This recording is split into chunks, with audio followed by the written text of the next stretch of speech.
La teoría del derrame plantea que si se incentiva a empresas y a los sectores privilegiados de la sociedad, el crecimiento económico beneficiaría a todas las capas de la sociedad. Pero la desigualdad continúa en aumento y nos preguntamos realmente si los ricos se hacen más ricos. ¿Esto de alguna manera se va a traducir en mejoras para todos los demás? ¿Cuál es el origen y qué pasa con este planteo en la actualidad? Hoy, en la letra chica, derrame, pura teoría.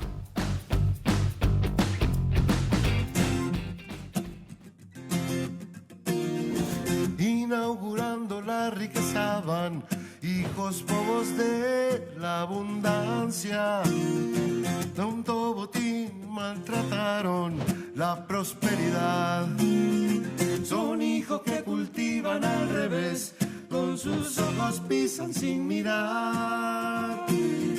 Llevan caretas por caparazón, oraciones que no se oirán. El modelo del derrame significaba que había que tener paciencia y apostar todas las energías de los países latinoamericanos a que la economía creciera, a que el Producto Bruto subiera. Para eso había que hacer sacrificios. La población tenía que ajustarse el cinturón. Después de la postergación de las inversiones en educación y salud, después de todo eso, vendría la época dorada. Ay de mí si me quedo resignado a que la economía por sí misma generosamente se va a quedar descalza y va a apoyar a los más pobres. No, eso es un cuento chino, no existe. Si esto fuera una competencia de ciclismo, el malla oro, el que va en la punta, a ese lo tenemos que estimular para que pedalee más rápido. Ese es el que va a hacer la inversión, el que va a dar trabajo. My fellow Americans, trickle down. Trickle down economics has never worked. And it's time to grow the economy from the bottom and the middle out.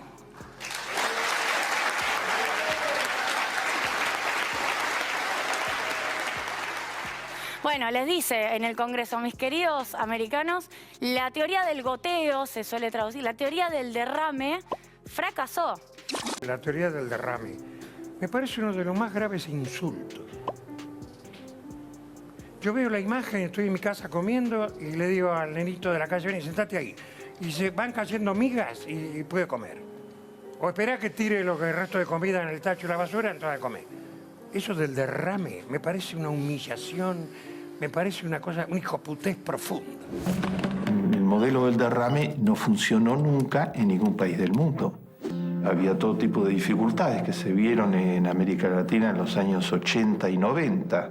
Ajustar al máximo a la población, sacrificar su nivel de vida, conducía a un retraimiento de la demanda económica importante y a un sufrimiento social muy significativo. Y finalmente la promesa central de que en algún momento la economía derramaría a los de abajo y a los del medio, no se cumplía nunca, al contrario, la economía tendía a concentrarse más y las desigualdades aumentaban. Me preocupa la pobreza y creo que es un tema de eficiencia, es decir, tiene que alcanzar para todos, ¿no es cierto? Por eso, basado en este tema, es que ahora tengo un emprendimiento gastronómico. Mira qué bien. Un lugar donde la eficiencia, síntoma de supremacía, brilla en su esplendor. Porque hay eficiencia cuando nuestros exclusivos y exquisitos platos rinden al máximo. Porque atendiendo a normas ecológicas y evitando la innecesaria generación de residuos, nuestro sistema Easy Food Recyclator comunica nuestro salón con el comedor popular para pobres. Vos apenas te mereces esto. Allí, ordenadamente, los humildes pueden acceder al consumo de las sobras de nuestros más exquisitos platos. Alimentación y no generación de residuos al mismo tiempo. ¿Y a qué precios? Restaurante El Derrame, comedor popular, vos apenas te mereces esto, porque lo que está arriba, en algún momento, llega abajo.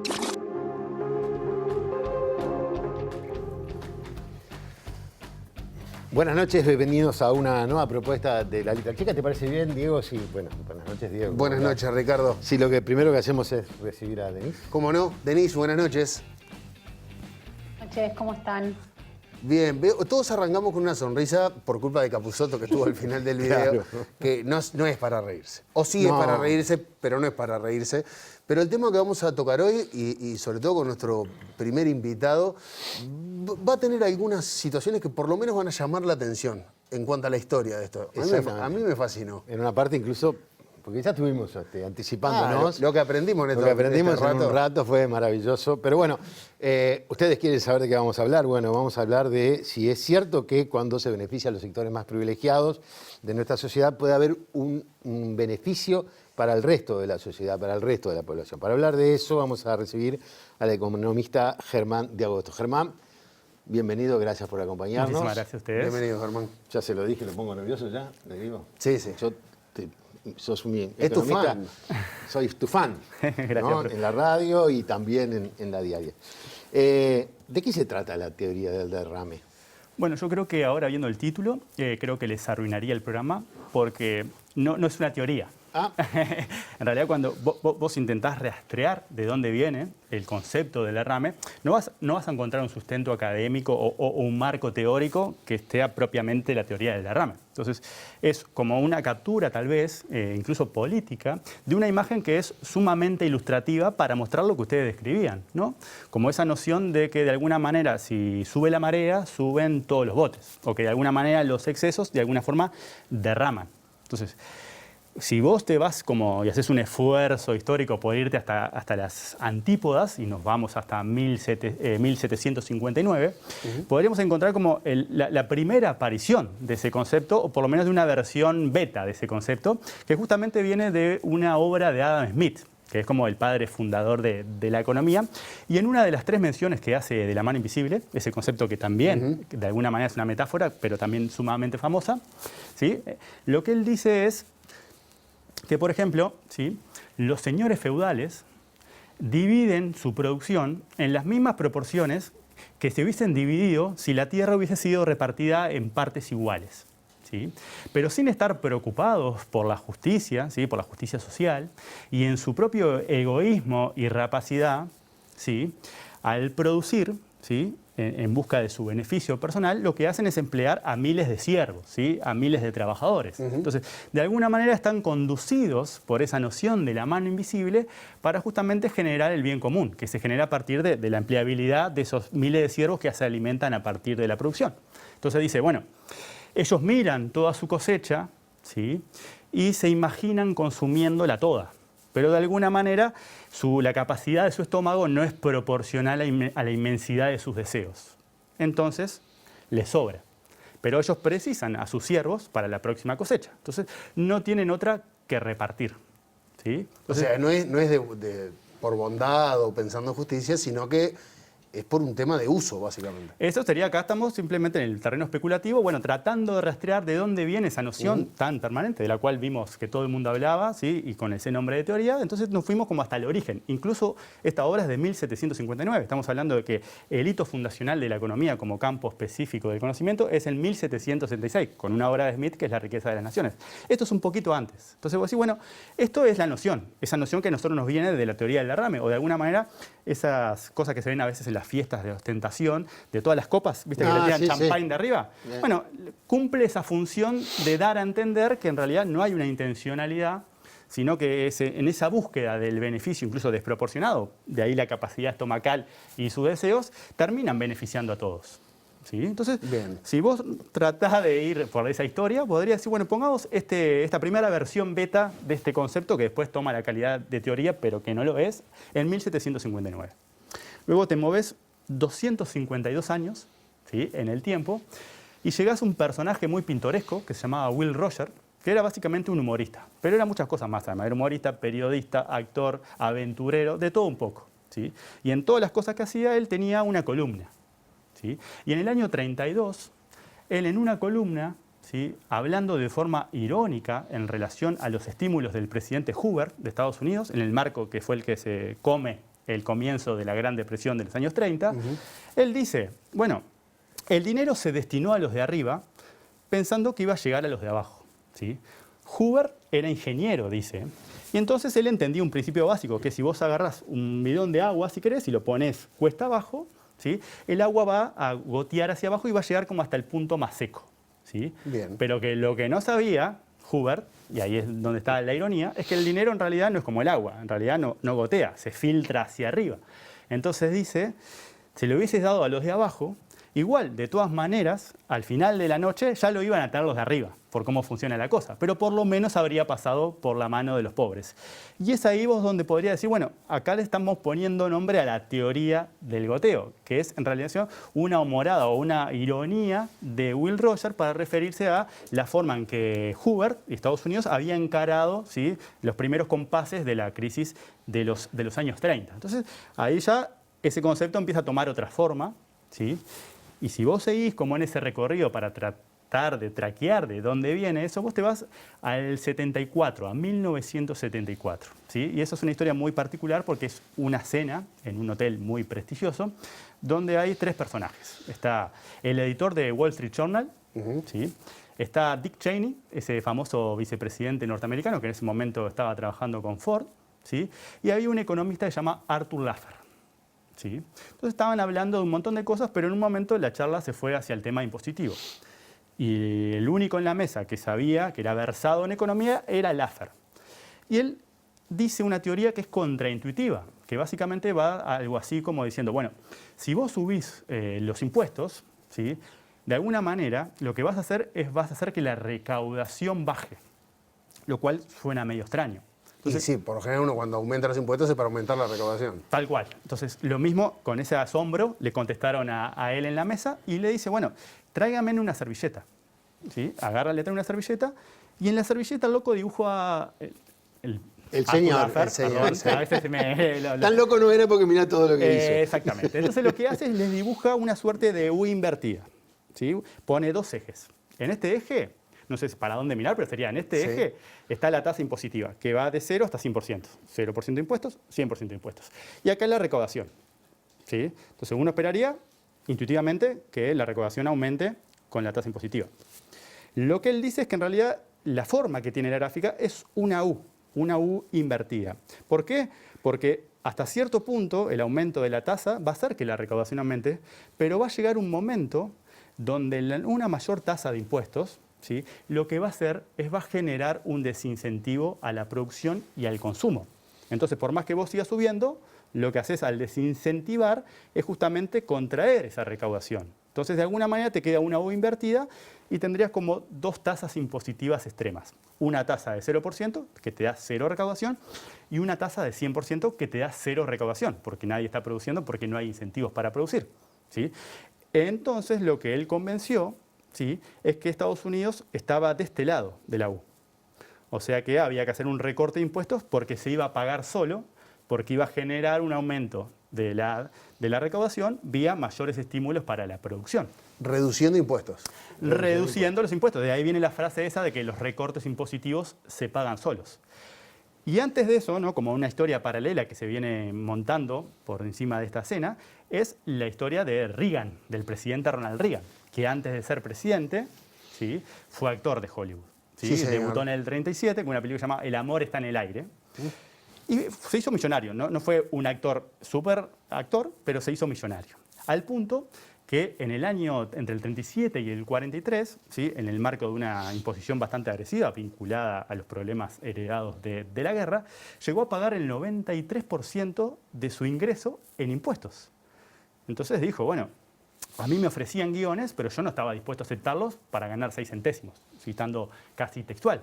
Entonces, en ese momento es como que van confluyendo esos dos fenómenos, ¿no? Esa cena por un lado, porque en ese momento Reagan todavía no era presidente, lo iba a hacer en el 81, pero Reagan ya iba formando su cosmovisión, ¿sí?, del mundo, del rol del gobierno, ¿sí?, y de lo que generan los impuestos. De alguna manera, en su experiencia personal, eso era lo que iba a ir tomando forma. Lo que generan los impuestos en los ricos.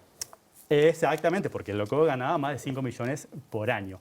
Y aparte había tenido una experiencia de niño, es que había visto que su padre trabajaba con la seguridad social, de alguna manera, que tenía Estados Unidos en el marco de la Gran Depresión.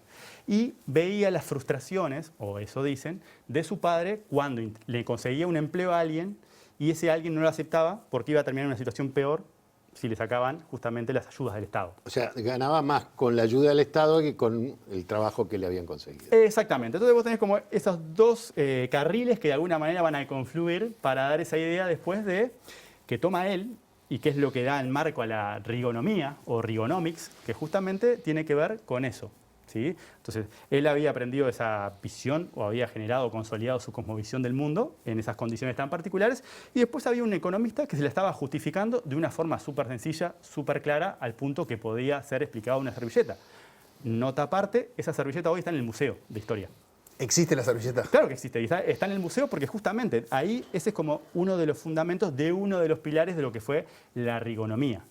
¿Sí? Que básicamente tiene que ver con eso, con los impuestos generan distorsiones y pueden generar desestímulos al trabajo y a la producción. Como dijo él, el gobierno no es la solución a nuestros problemas, el gobierno es nuestro problema. ¿Sí? De hecho, Arthur Laffer es también, además de ser el padrino de la rigonomía, termina siendo asesor de Donald Trump. Y la justificación que tiene Donald Trump en el 2017, cuando propone su plan de recorte impositivo, justamente se apoya en esta noción de Laffer. De hecho, Laffer escribió un libro que se llama Trumpeconomics, cómo poner a la economía de vuelta de pie, ¿sí? Y en el 2019 Trump le dio la medalla presidencial de la libertad a Arthur Laffer.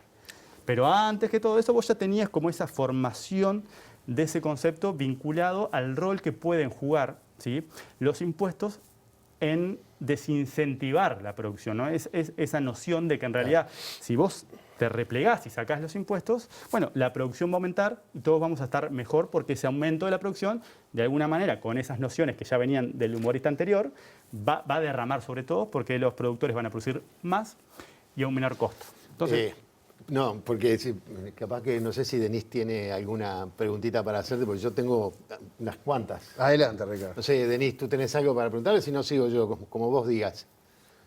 Sí, ya sabemos, Ricardo, que te fanatiza este tema.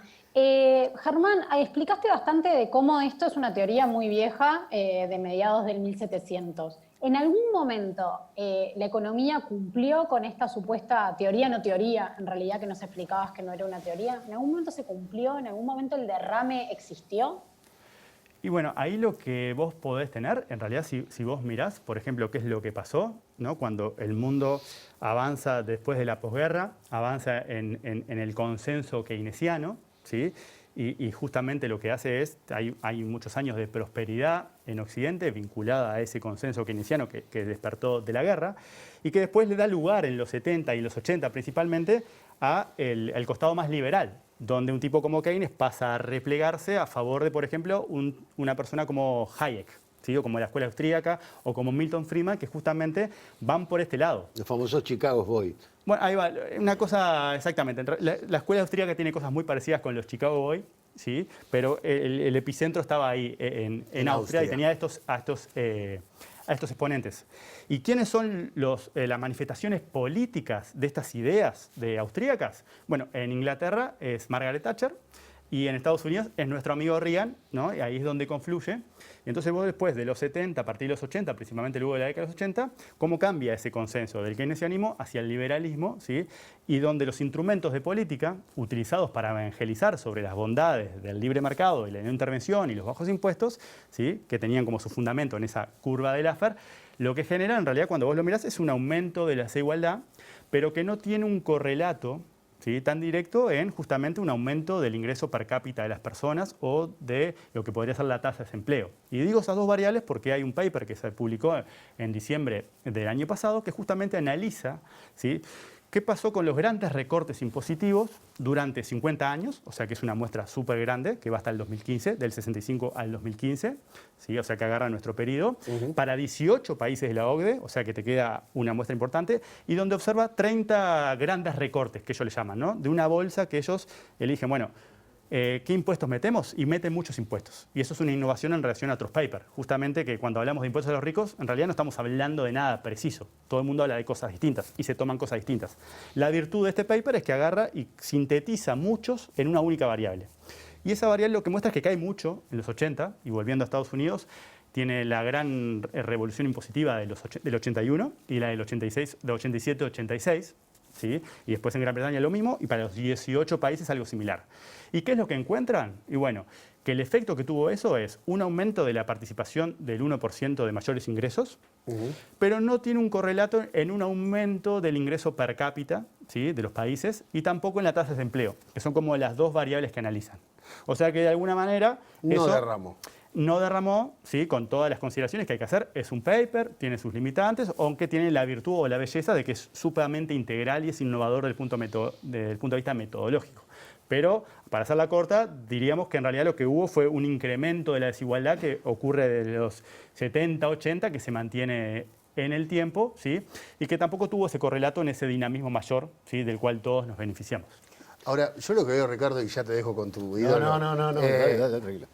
Acá vos decías que no era una teoría, estoy de acuerdo, creo que tiene mucho de filosofía, de filosófico, de conceptual a la hora de pensar una economía, y va vinculado directamente en la relación del Estado. A mí me parece fantástico la historia de que Reagan se sintió tocado en su bolsillo y cuando fue presidente lo primero que hizo fue bajar los impuestos a las personas. Todos vemos el mundo a partir de nuestras propias experiencias. Bueno, pero justo era el presidente de Estados Unidos. O sea, presidente, ¿no? Claro, si fuera fue como 50 años después de haber tenido estas experiencias con los impuestos y los estímulos del trabajo.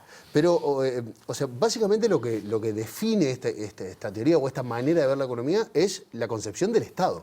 Bueno, de alguna manera eso es lo que vos podés tener. Si vos te alejás de ese concepto, que no es teoría, pero querés irte hacia un lado más riguroso, podrías pensar en realidad que hay dos formas de ver cómo una economía puede salir de una crisis, ¿sí?, que también es una forma que nos permite leer cualquier dato del PIB, del Producto Bruto Interno que salga, ¿sí?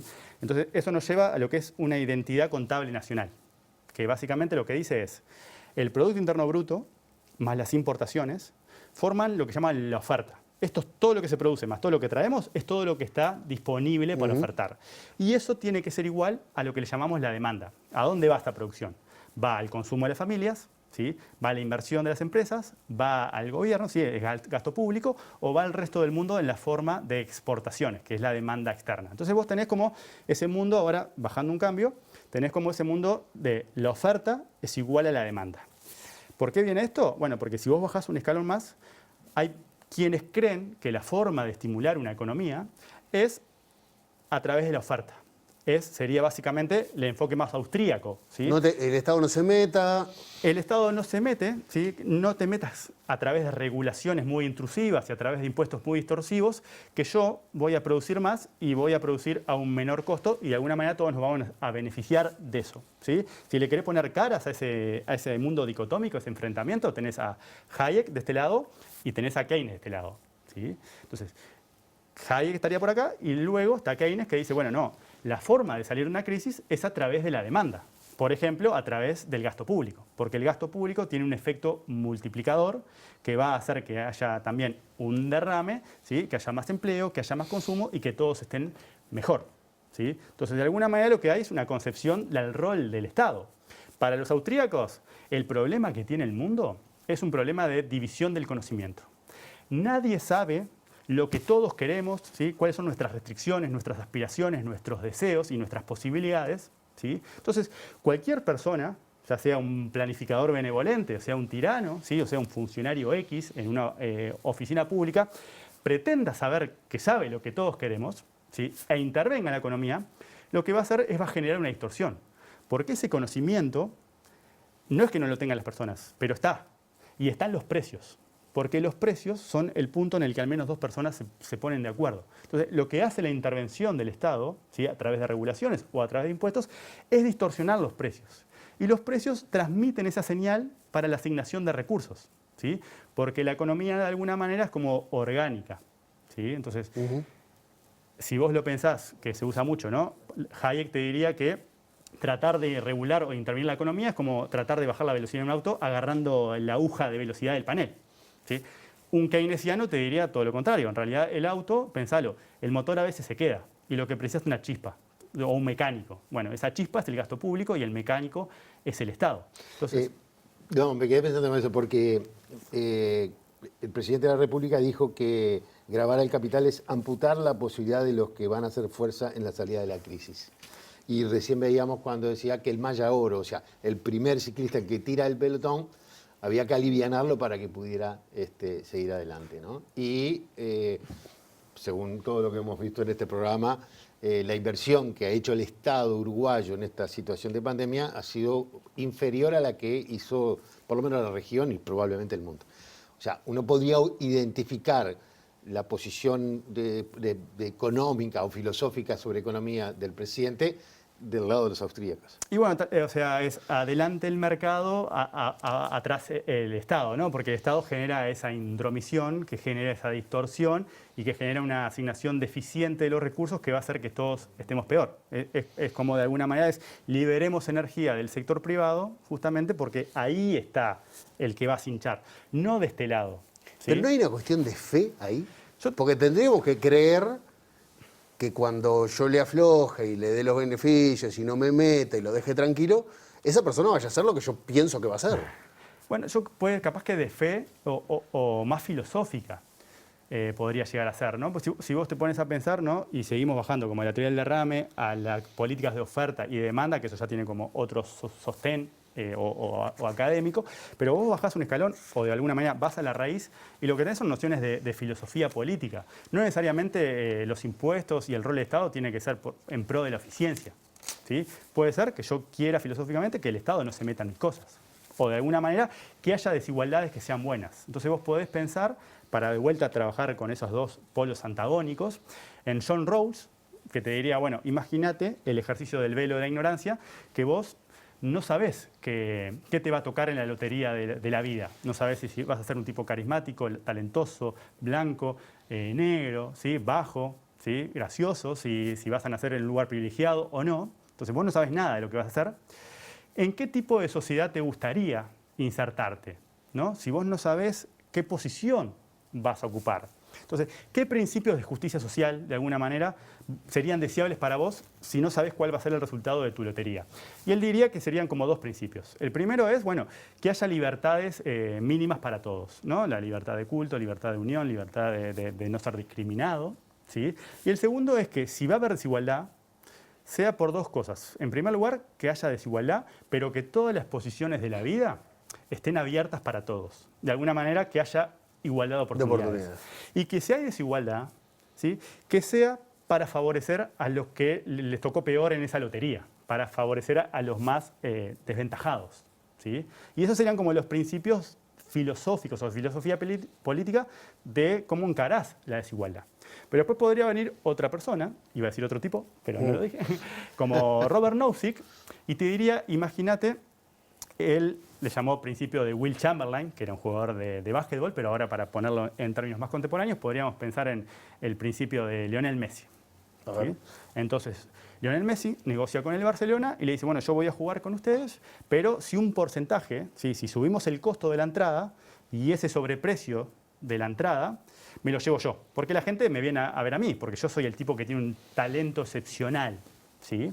Entonces, si nosotros partimos de una situación de igualdad, nosotros cuatro partimos de una situación de perfecta igualdad del ingreso, pero voluntariamente estamos dispuestos a participar de una transacción por la cual estamos dispuestos a pagar un poquito más para ver a Lionel Messi, evidentemente nosotros vamos a tener un poquito menos y Lionel Messi va a tener mucho más. Entonces, ¿está mal que Lionel Messi tenga menos? ¿Quién es el Estado para meterse, ¿sí? Y sacarle a Lionel Messi parte de lo que lo hace distinto, parte del fruto de su talento que es excepcional? Puedes pensar con un deportista, pero puedes pensar con un empresario, con un emprendedor o con lo que quieras. Así dice que vos le estás quitando la posibilidad de que él sea el que crezca. Exactamente, y nos arrastre. Estás de alguna manera justamente lesionando, ¿sí? Los derivados de su talento que es excepcional. ¿Sí? Si eso lo llevas al margen de lo que es la analogía o la metáfora deportiva, lo podés emprender con los emprendedores, con la innovación, ¿no? Si vos sacás los incentivos para que los empresarios innoven, ¿sí? Por ejemplo a través de impuestos, y evitás que sean supermillonarios, ¿sí? Bueno, no lo van a hacer. Entonces, lo que vas a hacer es, la copa no va a derramar, porque vos de alguna manera estás metiéndote en eso. Pero eso es como la raíz, creo, de lo que sería más la filosofía política, pensando que vos si subís un escalón tenés esa noción, ¿sí? De lo que es la teoría o el estímulo de la oferta versus los que piensan en los principios más keynesianos de la demanda, y subiendo ese otro escalón ya no en calidad de teoría, sino en calidad de un principio ilustrativo de ese fenómeno, ¿sí? Es más o menos donde te empieza a cerrar. Y eso de la oferta y la demanda, esa identidad, no solamente nos sirve para pensar esto, sino que, por ejemplo, cada vez que sale un dato de la actividad del Producto Interno Bruto, ¿cómo lo leen los economistas? Y bueno, ahí lo podés ver de dos formas. Vos decís, bueno, ¿quién creció? Creció la construcción, creció el comercio, creció la salud, ¿sí? Y ahí que estamos pensando en la producción, en la oferta. O creció el consumo, creció la inversión, aumentaron las exportaciones, la demanda. Entonces, esa identidad no solamente nos permite abordar estos dos enfoques que en el fondo tienen una raíz más ideológica, filosófica, de cómo tiene que salir una economía de una crisis. Es por el lado de generar un mayor estímulo para la producción, ¿sí? Sacando un poco, ¿sí?, esa carga de los impuestos distorsivos o las regulaciones distorsivas que lo que hacen es distorsionar esa señal de los precios. ¿Sí? Por eso los precios son tan importantes. O si efectivamente tenés una noción vinculada a lo otro. Y obviamente las implicancias desde el punto de vista de la desigualdad, y ahí volvemos a apoyarnos en los resultados de este paper, que es un paper, pero que justamente apoyan esta idea, bueno, son muy distintas las implicancias, ¿no? Pero que... ¿Qué arranque, Ricardo? Nos quedamos con ganas de hablar de La Mano Invisible, pero lo dejamos para otro programa. ¿Me parece bien? Muchas gracias por habernos acompañado. Muchas gracias a ustedes. Hacemos una pausa. Ya venimos, vamos a seguir hablando de esta teoría del derrame acá en La Letra Chica.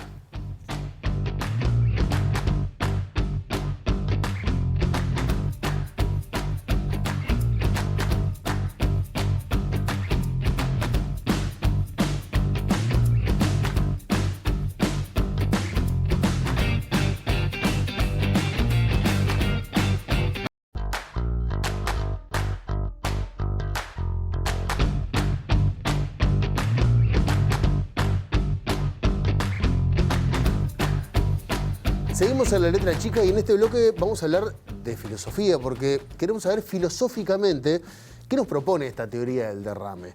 Para conversar de esto nos vamos derecho a Buenos Aires para hablar con el doctor en filosofía Ricardo Forster. Ricardo, buenas noches, muchas gracias por acompañarnos. ¿Qué tal? Buenas noches, un placer. Ricardo, recién hablábamos con Germán de Agosto, con el economista Germán de Agosto, que esta teoría, básicamente, según este último paper con el que cerró hablando, no tuvo en estos 50 años el efecto que pretendía tener. Y la pregunta es, ¿por qué seguimos hablando de esta teoría del derrame? ¿Y qué factores, de alguna manera, pueden incidir para que este tema, esta noción de economía, siga sobre la mesa? A ver, son muchas cosas, ¿no? Ahora se puso de nuevo de moda y está en discusión porque el presidente de Estados Unidos, Biden, en un discurso bastante importante de días atrás, habló precisamente del fracaso de la teoría del derrame. Que un presidente de Estados Unidos, nada más ni nada menos, diga la teoría del derrame ha fracasado, el crecimiento de Estados Unidos, la historia de Estados Unidos tiene que ver con la clase media y le agregó con la sindicalización, rompió todos los manuales de la Realpolitik de los últimos 40 años. La teoría del derrame es hija de una profunda contrarrevolución política, económica, social, cultural e ideológica que fundamentalmente a partir de la década del 80 giró de una manera exponencial lo que hasta ese momento habían sido las estructuras normativas del capitalismo desde la Segunda Guerra en adelante, desde la creación en Estados Unidos del Fondo Monetario Internacional y de lo que había implicado la construcción en muchos países del estado de bienestar. A partir de la contrarrevolución política, cultural, económica y social de los años 80, el neoliberalismo, motor de la idea del derrame, le ofreció a la sociedad como zanahoria, como utopía del futuro, que precisamente la liberalización de todas las reglas y controles fijados por el Estado iba a llevarnos a la opulencia, y esa opulencia que venía de arriba hacia abajo iba a terminar derramando sobre el conjunto de la sociedad. Por supuesto que eso era una ficción, era una mentira que en los últimos 40 años lo que puso en evidencia es que se generó todo lo contrario, una concentración brutal de la riqueza en muy pocas manos. Nunca en la historia de la humanidad fue tan desigual la humanidad. Es decir, tan pocos tienen tanto y tantos tienen tan poco. Incluso el capitalismo tuvo otra historia también. Entonces, me parece que hoy la teoría del derrame es la expresión de un fracaso, es la expresión de una mentira. Y quiero recordar algo que no es menor también. Tanto la escuela vienesa como la escuela de Chicago, que son las dos grandes constructoras de la ideología neoliberal, pero particularmente en este caso la Escuela de Chicago, inició su experimentación política no en un país europeo o en Estados Unidos y en un país democrático, sino que la inició en Chile en plena dictadura de Augusto Pinochet. Hubo un acuerdo entre Milton Friedman y Pinochet, un grupo de economistas chilenos que se había formado en Chicago, en la Escuela de Chicago, con Hernán Bucci a la cabeza, se convirtieron en los hacedores, entre comillas, del milagro económico chileno.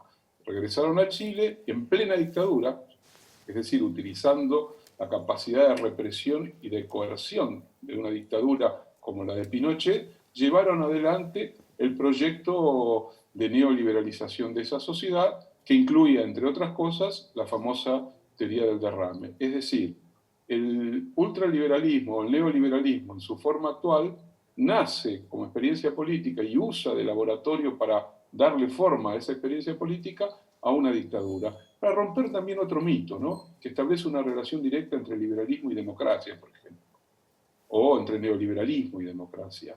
Me parece que estamos en un escenario distinto donde a partir del 2008, con la profunda crisis estructural del sistema financiero global y ahora en la pandemia, lo que queda claramente puesto sobre el escenario es que el neoliberalismo hoy funciona en automático y que el funcionamiento en automático del neoliberalismo nos ha llevado al desastre absoluto. Sistemas sanitarios sin recursos, no solamente en países periféricos o pobres como los nuestros, sino en países centrales, en Francia, en Italia, en España, en Estados Unidos. Es decir, ¿por qué?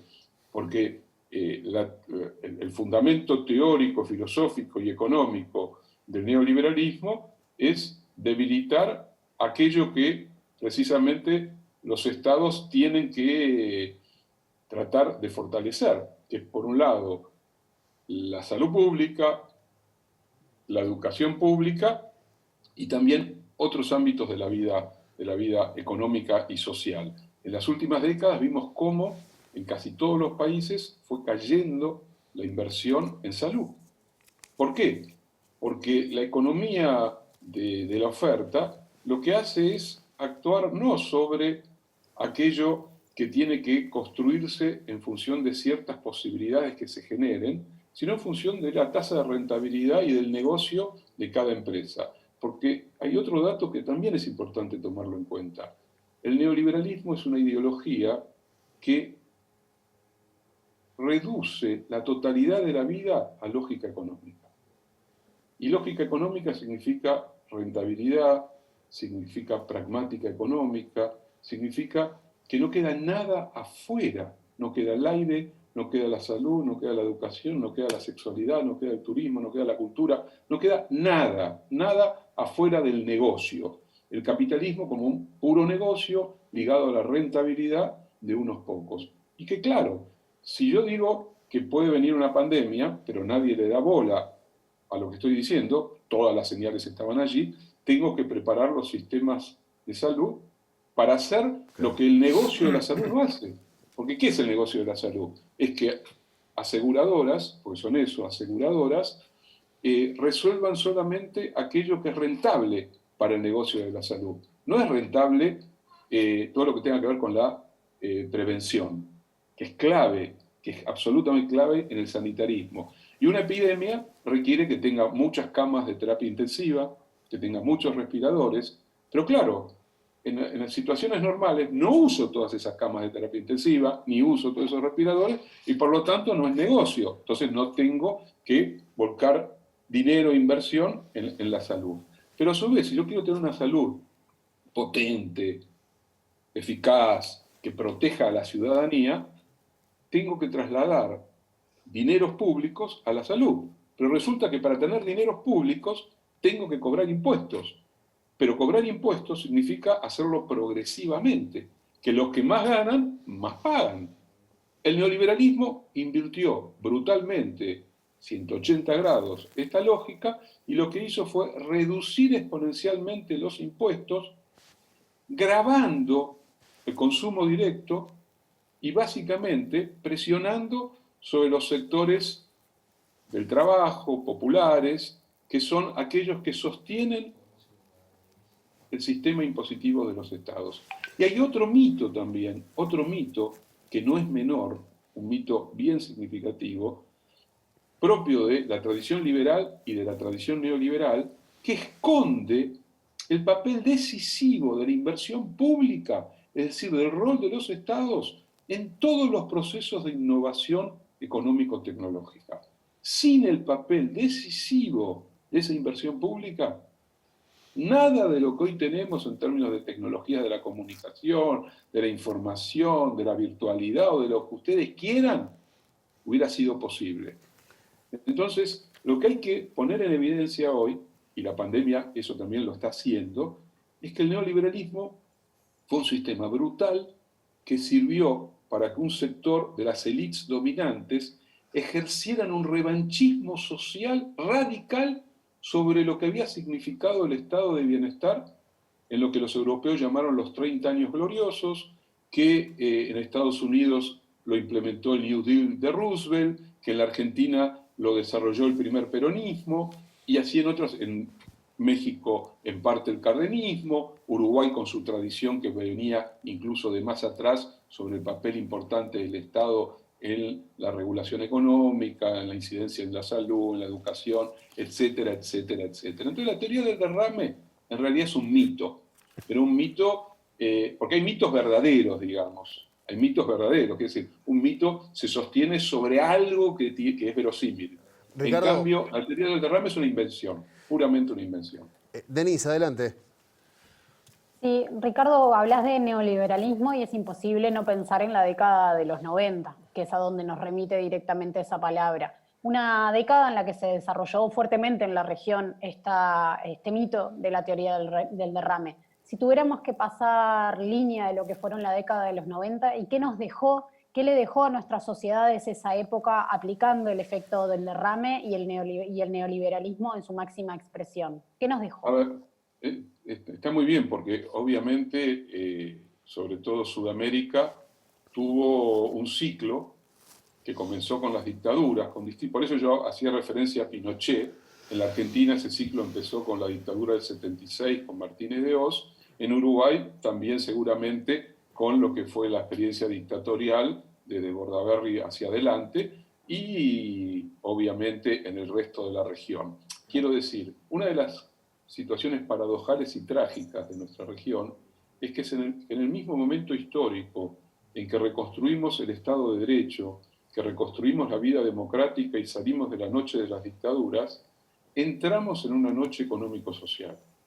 Porque, sobre todo a partir de finales de la década del 80, pero en realidad ya desde antes, la orientación global, a partir de esta contrarrevolución que inician Margaret Thatcher y Ronald Reagan, llevaba a una lógica que se vinculaba al endeudamiento de los países periféricos con un exceso de plata circulante a nivel financiero y llevaba también a un cambio de matriz estructural del rol del Estado, de lo que era público y de lo privado. En el caso argentino, que es el que más conozco, lo que sucedió es que no es menor, porque eso también sucedió en países europeos y en otros países de América Latina, que los grandes ejecutores de la neoliberalización de nuestras sociedades en los años 90 fueron, en el caso europeo, en gran medida, los propios partidos socialdemócratas. El PSOE español, el socialismo francés, el laborismo inglés, en parte la socialdemocracia alemana, en menor medida la socialdemocracia escandinava. Y en el caso latinoamericano, el peronismo a través de Menem en la Argentina, el PRI a través de Salinas de Gortari en México, Alan García, el APRA, también otro partido de tradición popular en el Perú, y así podríamos seguir. Margaret Thatcher tiene varias frases brutales, pero extraordinarias. Decía, mi máximo éxito se llama Tony Blair. Eso significaba que el neoliberalismo ya se había convertido en sentido común de las sociedades y que no importaba si era un partido conservador o un partido laborista el que gobernaba, porque finalmente las políticas económicas iban a ser las mismas. En Chile pasó algo parecido. La transición post-pinochetista, los más de 20 años de gobierno de la concertación, el centro-izquierda en Chile, se hicieron bajo la condición de que las políticas económicas que había que implementar eran las que provenían del pinochetismo, de Hernán Bucci y de la Escuela de Chicago. Eso es lo que estalló en 1000 pedazos en las protestas del 2019 y lo que se expresó ahora en el voto para la Asamblea Constituyente. Y en la década del 90, la tragedia tiene que ver con eso. Democracias condicionadas, países sobreendeudados y a su vez la pérdida del ahorro de generaciones que tiene que ver con, en el caso argentino, con la privatización de las empresas públicas. Privatización de empresas públicas que por supuesto no garantizaron una mejora de esas empresas, no garantizaron tarifas más bajas, no garantizaron nada, salvo el negocio de empresas extranjeras que se quedaron con las empresas de energía, con Aerolíneas Argentinas, con YPF, y el Estado fue languideciendo, se cayó la recaudación impositiva, se avanzó en una política de endeudamiento y la sociedad se hizo más pobre. Pero paradójicamente, según los economistas neoclásicos o los manuales de economía, la Argentina creció en los años del menemismo. Es la paradoja, ¿no? Tiene una forma de calcular la vida de las sociedades donde el crecimiento es inversamente proporcional al empobrecimiento real de esas mismas sociedades. Yo diría que la década del 90, incluyo parte de la del 80, fue una década socialmente horrible para nuestros países. Horrible, por eso las reacciones y la recuperación en primer lugar, porque la forma más brutal del neoliberalismo a nivel planetario se implementó primero en Sudamérica. Primero. El primer lugar en el que se cuestionó de una forma ostensible al proyecto neoliberal fue también en Sudamérica.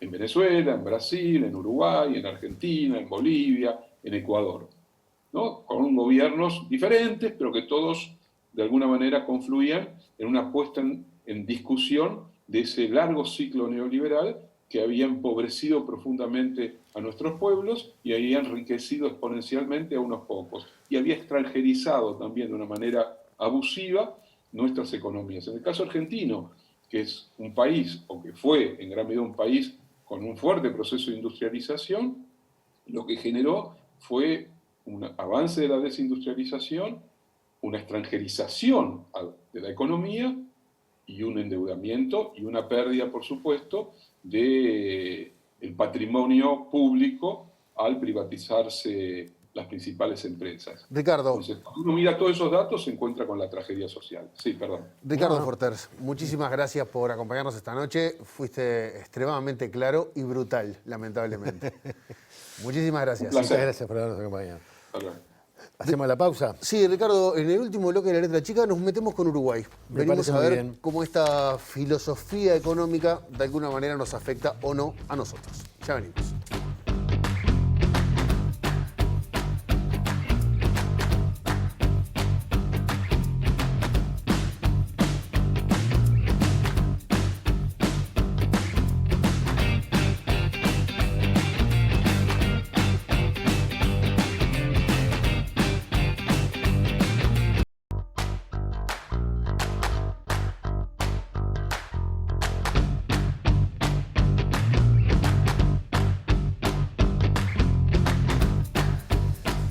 Muy bien, seguimos en La Letra Chica. En este tercer bloque repasaremos cuál es la relación histórica entre el crecimiento de la economía y la desigualdad. Para conversar sobre esto recibimos al doctor en Historia Económica, Luis Bértola. Luis, gracias por estar ahí para acompañarnos. Mucho gusto, muchas gracias por la invitación. Buenas noches. Bien, ¿cómo podríamos decir que cuál es la relación entre crecimiento económico y desigualdad en la historia económica del Uruguay?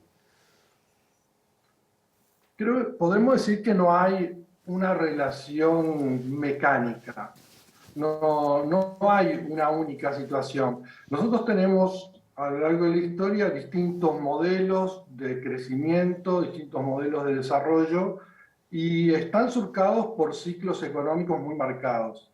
Pero en esos distintos modelos encontramos mucha diversidad.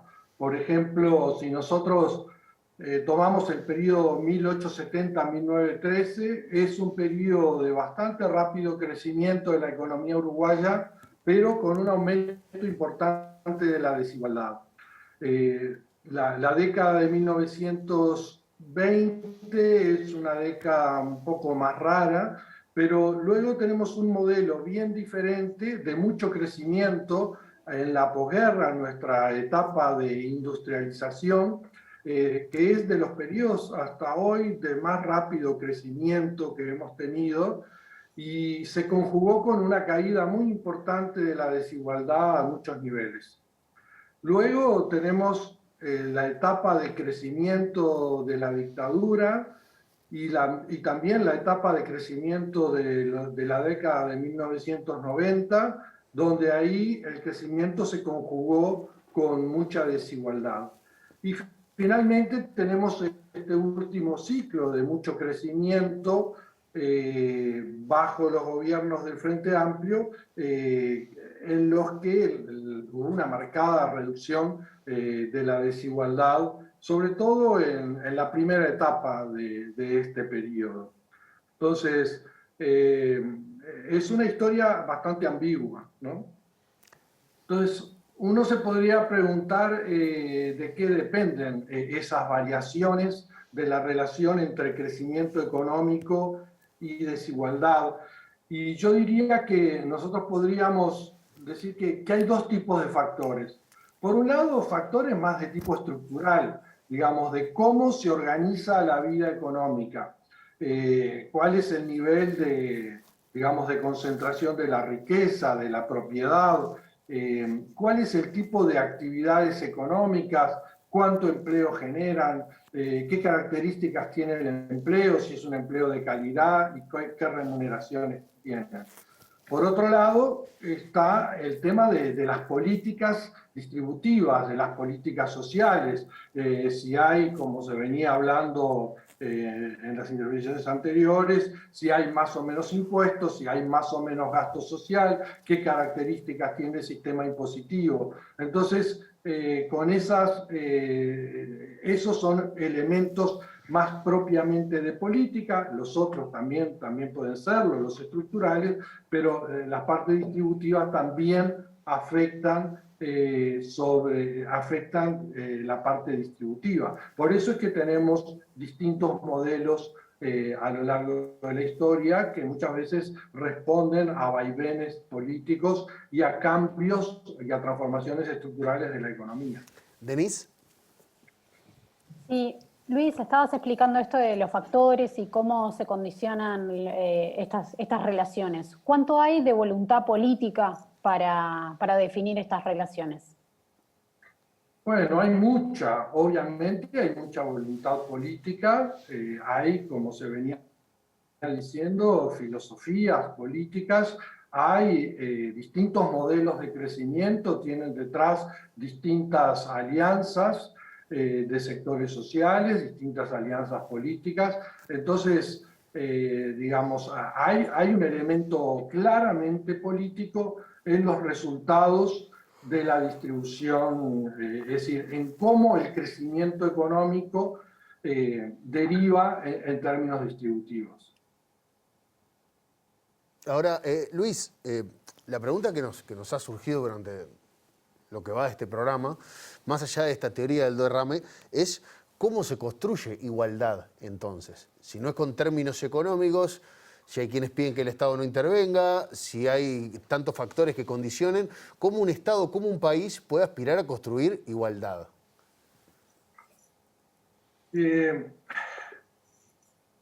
Como venía diciendo, yo creo que hay maneras de... La pregunta clave es, ¿cómo hacemos para construir igualdad y al mismo tiempo generar posibilidades para que haya un crecimiento económico y un desarrollo social, ¿no? Entonces, hay una parte de la construcción de la igualdad que le podríamos decir que es de predistributivo, en el sentido de que, bueno, uno puede generar igualdad si hay una mayor distribución de la riqueza, si hay mejor distribución de la propiedad, si nosotros tenemos una economía que se basa en el empleo de trabajo calificado y bien remunerado, si tenemos una economía que es competitiva y que puede tener altos niveles de productividad que se basen en las capacidades de distintos sectores de la población. Desde ese punto de vista podemos construir igualdad.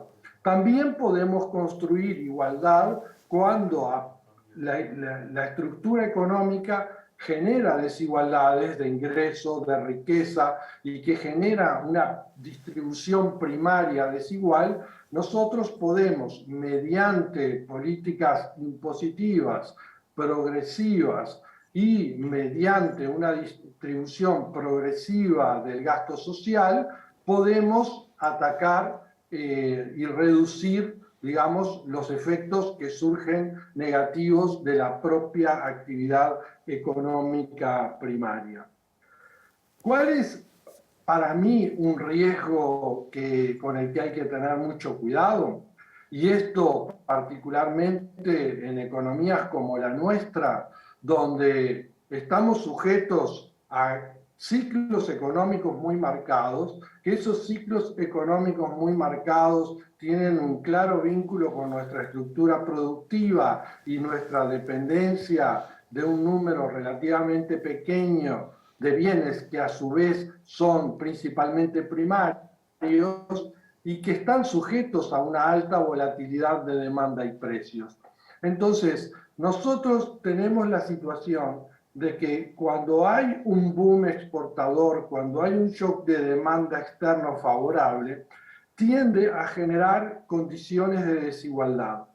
Esas condiciones de desigualdad pueden ser revertidas por las políticas mediante transferencias. El problema es que si uno construye un conjunto de transferencias y políticas de reducción de la desigualdad pensando en que tiene recursos que van a seguir creciendo, lo que le va a pasar es que se encuentra a la vuelta de la esquina en un cambio de ciclo económico que lo pone en una situación muy complicada. Por eso es que las políticas de reducción de la desigualdad deben ser verdaderamente integrales, que deben contemplar tanto la posibilidad de la redistribución por la vía impositiva y por la vía del gasto, pero también atacar a las bases mismas de la estructura productiva y de la estructura social para que ahí no se generen grandes desigualdades y para que ahí tampoco se generen altas volatilidades y muchas fluctuaciones económicas que hacen muy difícil el mantenimiento en el largo plazo de las políticas. Luis Bertola, doctor en Historia Económica, te agradecemos muchísimo la participación esta noche en La Letra Chica. Muy bien, buenas noches, gracias a ustedes. Un placer, Luis. Un placer, Luis. Denise, ¿andás por ahí? Hoy. Yo como que estoy todo despeinado de economía. Me agarró como un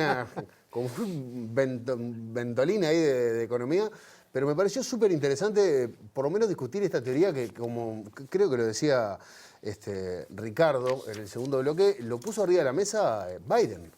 Sí.